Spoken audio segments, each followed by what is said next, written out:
Good morning and welcome to the Daily Dose. Today we have on a special guest, a former police officer who was prosecuted 6 times for misconduct. He's going to share some quick tips on how to appropriately beat a person of color. Listen closely, all you cops at the Lander Police Department. This one is just for you. Thanks for having me. The first step to beating a person of color is finding your subject. For days I would sit in my cruiser looking for prey, mostly outside of the Mayflower Welfare Office where the population was quite high. They sure love that money from the government, don't they? They sure do.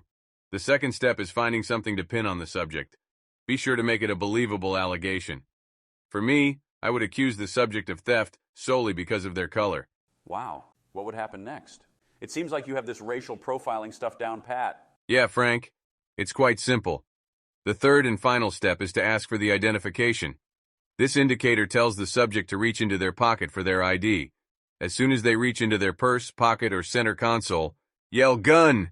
and immediately pull out your firearm and shoot the subject until they are dead.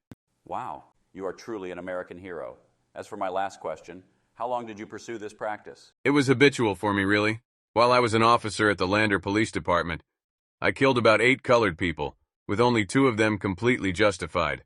Unfortunately, you were fired from your job. What is in store for you now, Stanley? Well, it's simple. I am completely booked out for the week to pass on these tips to aspiring kindergarten children who want to grow up to be cops one day. These tips, according to the teachers, have moved these children and inspired them to follow in my footsteps. I want to thank you for coming on today. Be sure to stay tuned for our next episode where we will be demonstrating on how to commit wire fraud without getting caught by those pesky FBI agents.